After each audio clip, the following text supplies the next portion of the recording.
안녕하세요. 저는 돌이켜보면 참 인생을 어렵게 살았습니다. 아버지는 제가 어릴 적 돌아가셨고, 엄마는 그런 저를 혼자서 키운다고 정말 고생을 많이 하셨었죠. 아주 어릴 적 돌아가신 아버지를 사진으로나마 얼굴에 기억하고 있습니다.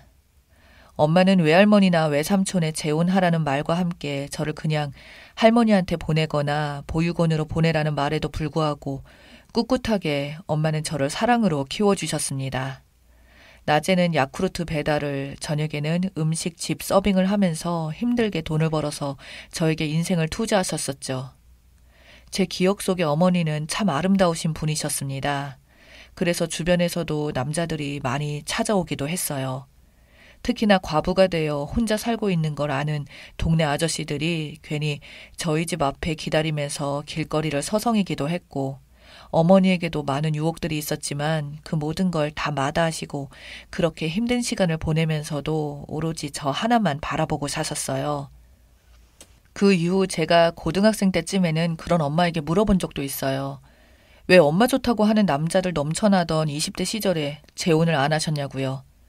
그 대답으로 엄마는 저에게 말하기를 아빠가 너무 좋은 사람이었고 아빠가 남겨준 세상에 하나뿐인 내 보물인 우리 아들이 혹여라도 힘들어할까봐 싫었다고 말하셨어요.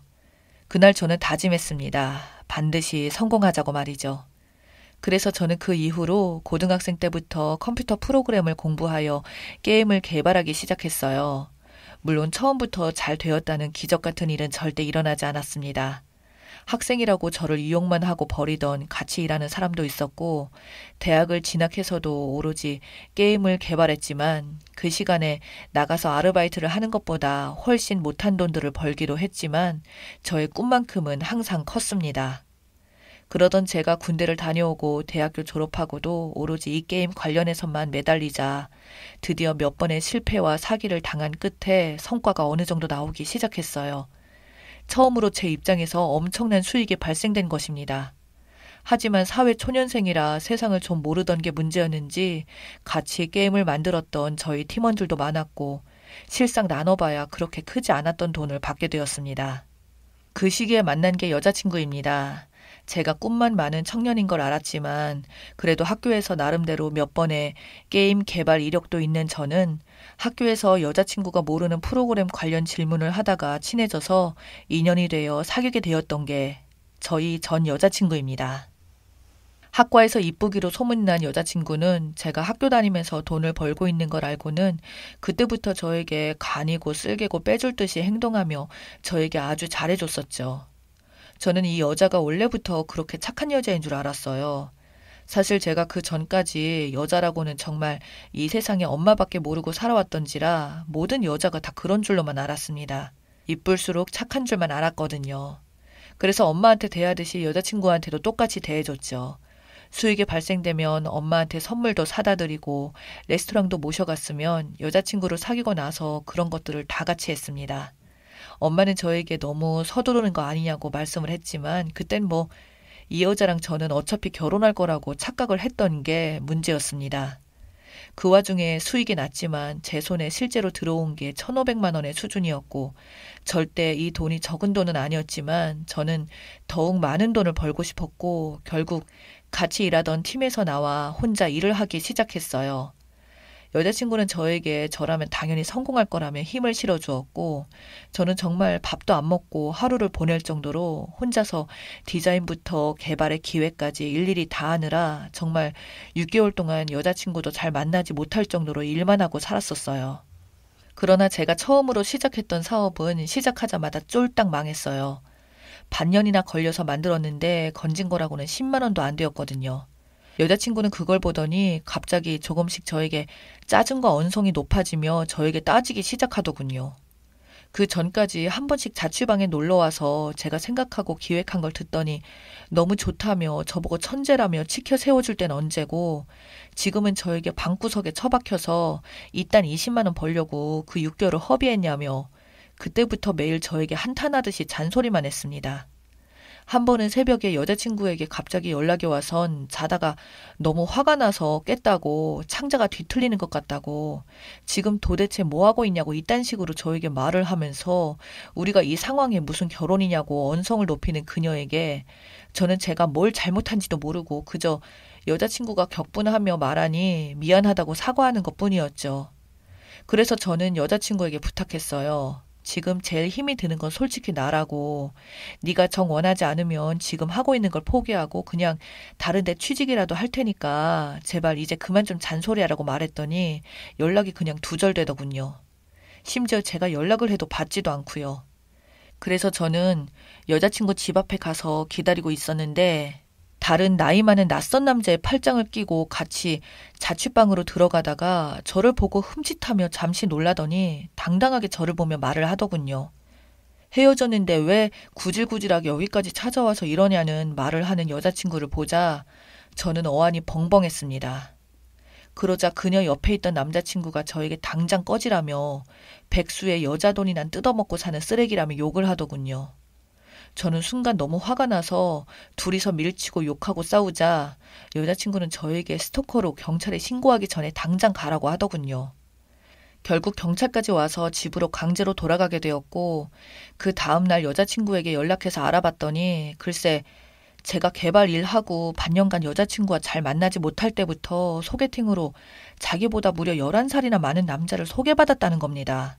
남자의 직업은 한의사라고 저랑 비교도 안 되는 남자라며 당당하게 저한테 비아냥거리더라고요.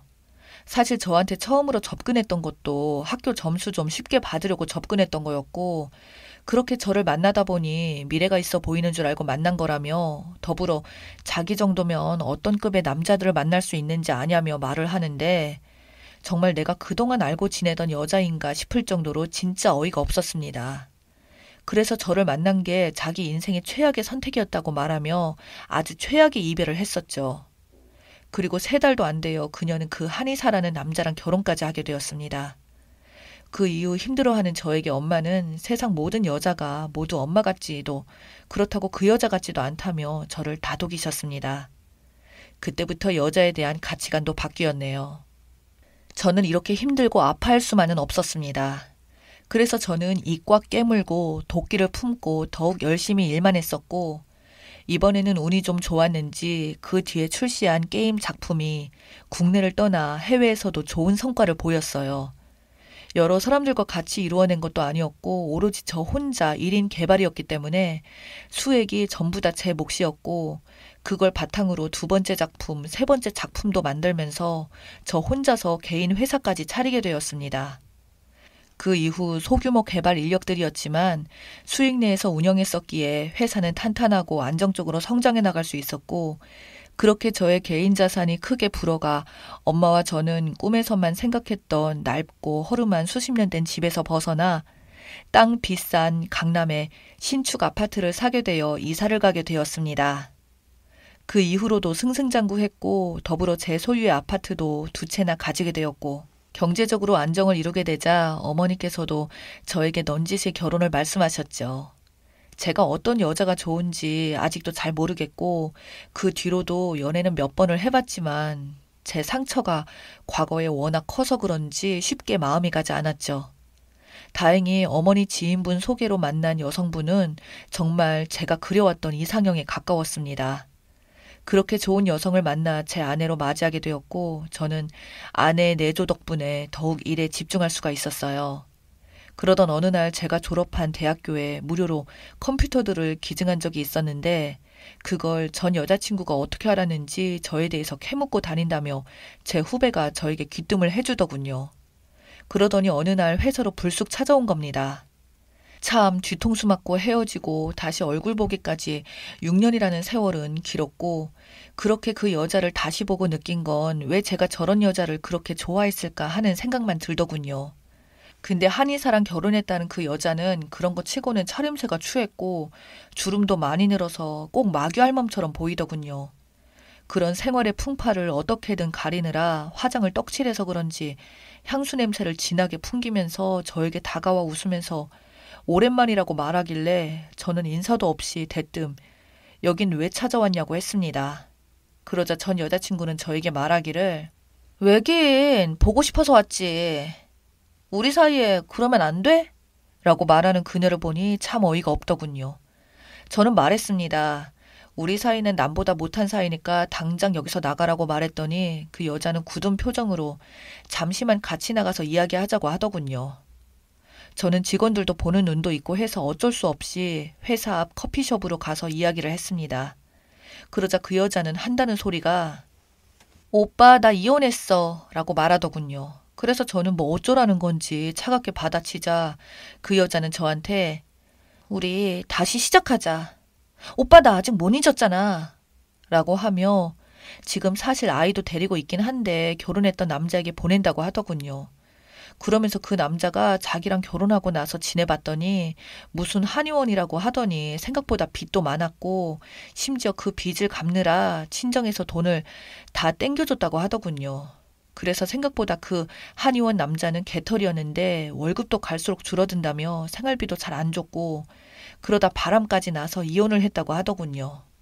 전 여자친구는 그렇게 이혼을 당하고 나서 돌이켜 생각해보니 자기 인생에서 가장 자기한테 진심으로 잘해준 사람은 저밖에 없었다고 저보고 그래서 다시 같이 시작하자고 합니다. 저는 그저 멍하니 정말 그런 말 듣는 내내 단 1%의 감정의 동요도 생기지도 않더군요. 저는 어이없는 표정으로 말했습니다. 혹시 나 결혼한 거 아냐고. 물어보니 자기는 이혼했는데 오빠도 이혼하면 되는 거 아니냐고 말을 너무 아무렇지 않게 하더군요.